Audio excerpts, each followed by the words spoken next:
ਬਿਸਮਿਲ੍ਲਾਹਿਰਰਹਿਮਾਨਿਰਰਹੀਮ। अस्सलामु अलैकुम। जी आया ਨੂੰ ਰੈਕਸ ਕਿਚਨ ਵਿੱਚ ਸਾਰੇ ਦੋਸਤਾਂ ਨੂੰ ਖੁਸ਼ ਆਮਦੀਦ। ਰੈਕਸ ਕਿਚਨ ਵਿੱਚ ਅੱਜ ਅਸੀਂ ਦਹੀਂ ਵਾਲੀ ਪਕੌੜੀ ਬਣਾ ਰਹੇ ਹਾਂ। ਇਹਨੂੰ ਦਹੀਂ ਭੱਲੀਆਂ ਵੀ ਕਹਿੰਦੇ ਆ ਅਤੇ ਇਹਨਾਂ ਨੂੰ ਦਹੀਂ ਵਾਲੀਆਂ ਫੁਲਕੀਆਂ ਵੀ ਕਹਿੰਦੇ ਆ। ਅਸੀਂ ਬਿਲਕੁਲ ਖਾਲਿਸ ਬੇਸਣ ਦੀ ਦਹੀਂ ਭੱਲੀ ਬਣਾਵਾਂਗੇ ਅਤੇ ਘਰ ਵਿੱਚ ਬਣਾਉਣੀਆਂ ਬਹੁਤ ਆਸਾਨ ਹੈ। ਤੁਸੀਂ ਇਹਨੂੰ ਬਣਾ ਕੇ ਰੱਖ ਲਓ, ਜਦੋਂ ਦਹੀਂ ਭੱਲੇ ਬਣਾਉਣੇ ਹੋਣ ਤਾਂ ਤੁਸੀਂ ਇਹਨਾਂ ਖਾਲਿਸ ਭੱਲੀਆਂ ਨੂੰ ਇਸਤੇਮਾਲ ਕਰੋ ਅਤੇ ਬਹੁਤ ਪਿਆਰਾ ਟੇਸਟ ਬਣਦਾ। ਬਾਜ਼ਾਰ ਵਿੱਚੋਂ ਜ਼ਿਆਦਾਤਰ ਦਹੀਂ ਭੱਲੀਆਂ ਖਾਲਿਸ ਬੇਸਣ ਦੀਆਂ ਨਹੀਂ ਮਿਲਦੀਆਂ ਅਤੇ ਫਿਰ ਦਹੀਂ ਭੱਲੇ ਅੱਛੇ ਨਹੀਂ ਬਣਦੇ। ਮੈਂ ਬਿਲਕੁਲ ਥੋੜ੍ਹੀਆਂ ਜਿਹੀਆਂ ਦਹੀਂ ਭੱਲੀਆਂ ਬਣਾ ਰਿਹਾ ਹਾਂ। ਤਕਰੀਬਨ 100 ਗ੍ਰਾਮ ਬੇਸਣ ਮੈਂ ਲੈ ਕੇ ਅਤੇ ਉਹਦੀਆਂ ਦਹੀਂ ਭੱਲੀਆਂ ਬਣਾਊਂਗਾ। ਅਤੇ ਆਓ ਫਿਰ ਸ਼ੁਰੂ ਕਰੀਏ। ਬਰਤਨ ਵਿੱਚ ਤਕਰੀਬਨ 100 ਗ੍ਰਾਮ ਬੇਸਣ ਪਾ ਲਓ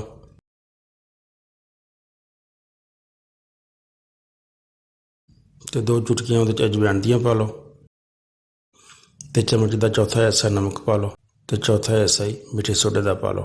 ਮਿੱਠੇ ਸੋਡਾ ਪਾਉਣ ਨਾਲ ਦਹੀਂ ਭੱਲੀਆਂ ਬੜੀਆਂ ਖਸਤਾ ਬਣਦੀਆਂ। ਅਤੇ ਥੋੜ੍ਹਾ ਜਿਹਾ ਪਾਣੀ ਪਾ ਕੇ ਅਤੇ ਇਹਨੂੰ ਅੱਛੀ ਤਰ੍ਹਾਂ ਮਿਕਸ ਕਰ ਲਓ।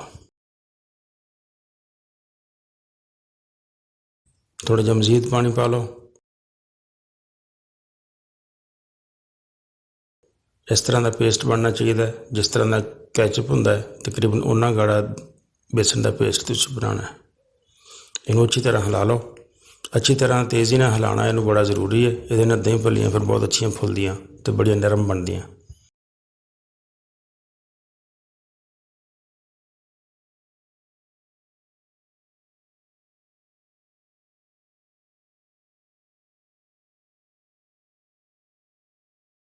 ਸਾਡਾ ਪੇਸਟ ਤਿਆਰ ਹੋ ਗਿਆ। ਹੁਣ ਅਸੀਂ ਤੇਲ ਨੂੰ ਗਰਮ ਕਰ ਲੈਂਦੇ ਹਾਂ। ਤੇਲ ਗਰਮ ਕਰਕੇ ਅਤੇ ਦਹੀਂ ਭੱਲੀਆਂ ਬਣਾ ਲੈਂਦੇ ਹਾਂ। ਇਸ ਤਰ੍ਹਾਂ ਕੋਈ ਚਮਚ ਵਗੈਰਾ ਜਿਹਦੇ ਵਿੱਚ ਇਸ ਤਰ੍ਹਾਂ ਸੁਰਾਖ ਹੋਣ ਉਹ ਤੁਸੀਂ ਰੱਖ ਲਓ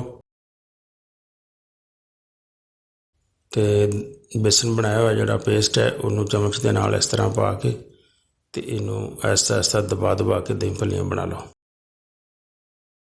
ਸਾਰੀਆਂ ਦਹੀਂ ਭੱਲੀਆਂ ਤੁਸੀਂ ਇਸ ਤਰ੍ਹਾਂ ਹੀ ਬਣਾ ਲਓ। ਬਸ 1-2 ਦਫਾ ਇਹਨਾਂ ਨੂੰ ਹਿਲਾ ਦਿਓ।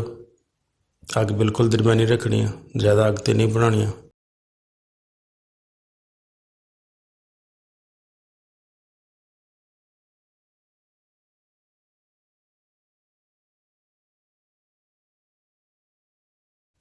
ਅਤੇ ਜਦੋਂ ਥੋੜ੍ਹੀਆਂ ਜਿਹੀਆਂ ਗੋਲਡਨ ਹੋ ਜਾਣ ਅਤੇ ਉਦੋਂ ਇਹਨਾਂ ਨੂੰ ਕੱਢ ਲੈਣਾ।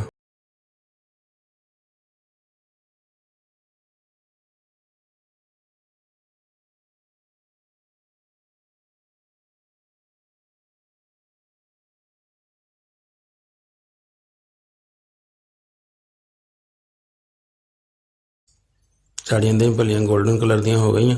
ਹੁਣ ਅਸੀਂ ਇਹਨਾਂ ਨੂੰ ਕੱਢ ਲੈਂਦੇ ਹਾਂ ਅਤੇ ਇਹਨਾਂ ਨੂੰ ਸੇਵ ਕਰ ਲਓ। ਅਤੇ ਜਦੋਂ ਤੁਹਾਡਾ ਦਿਲ ਕਰੇ ਉਦੋਂ ਤੁਸੀਂ ਦਹੀਂ ਭੱਲੇ ਬਣਾ ਲਓ। ਇਹ ਕਮ ਸੇ ਕਮ 5-6 ਮਹੀਨੇ ਤੱਕ ਬਿਲਕੁਲ ਖ਼ਰਾਬ ਨਹੀਂ ਹੁੰਦੀਆਂ। ਖਾਲਿਸ ਬੇਸਣ ਦੀਆਂ ਦਹੀਂ ਭੱਲੀਆਂ ਬਣਾਉਣੀਆਂ ਦੇਖੋ ਬਿਲਕੁਲ ਆਸਾਨ ਹੈ। ਤੁਸੀਂ ਵੀ ਜ਼ਰੂਰ ਟਰਾਈ ਕਰਿਓ। ਵੀਡੀਓ ਪੂਰੀ ਦੇਖਣ ਦਾ ਬਹੁਤ ਸ਼ੁਕਰੀਆ। अस्सलाम वालेकुम।